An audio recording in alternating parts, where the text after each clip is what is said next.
So, if you haven't heard by now, Roblox is being sued by parents over illegal gambling promoted to children. Now, I realize that most of you will be asking why I'm talking about Roblox, and that's a fair question. I'm just concerned that because Roblox is aimed towards such a young player base, we could have thousands of children addicted to gambling. We've already seen this blow up with games like Counter-Strike in their case openings. Now, some may argue that Counter-Strike is a mature game and that not many kids play it. Roblox, where again, unlike Counter-Strike, many of the players are children, so obviously having them gamble on a seemingly harmless video game is a problem. But it's mostly coming out of the parents' pocket because, let's be real here, kids that play Roblox probably don't have a credit card to pump these websites full of cash. Now, if you don't think that Roblox could have such a widespread effect on children, Roblox itself has stated that more than 75% of kids between the ages of 9 and 12 in the United States play Roblox on a monthly basis, which is insane. And that can definitely have a huge impact on children if a good handful of them are rolling the dice on offshore unregulated gambling casinos. What I also find crazy is that in their terms of service, which they clearly state that games that include simulated gambling, including playing with virtual chips, simulated betting, or exchanging real money, Robux, or inexperienced items worth of value, are not allowed. And as we've seen in the lawsuit, this terms of use page seems to be more of a guideline instead of an actual enforceable rule. If you don't believe me or the lawsuit papers for some reason, I just loaded up one of the more popular games on Roblox, Pet Simulator, which is featured on the front page, so you would assume that this would be hyper sanitized. But as we can see,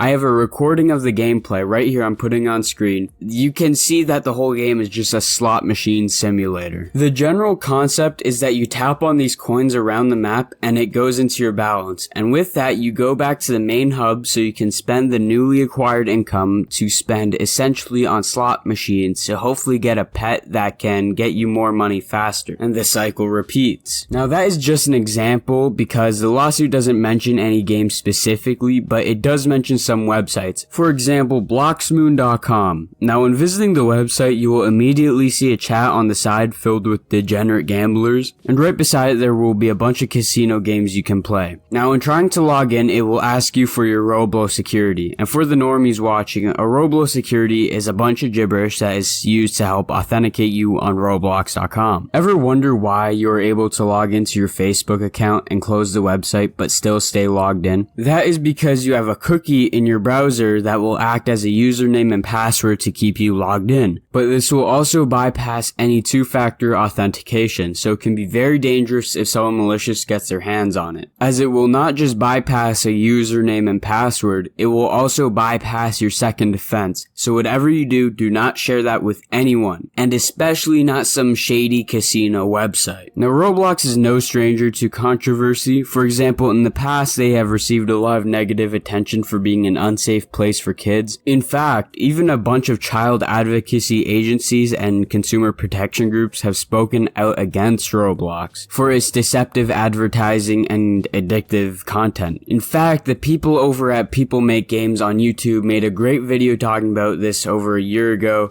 so be sure to check it out. I will leave the links for parts 1 and 2 in the description for anyone interested in that. But anyways, now to cut back to why Roblox is being sued. Now, if you have ever played a game on the Roblox platform and you try to buy something, you'll be presented with a prompt, kind of like a microtransaction. But instead of buying the items directly from the developers, you have to buy Robux, and with those Robux, you can buy the item that you wanted. And after that, Roblox takes a cut anywhere from 30 to 70%.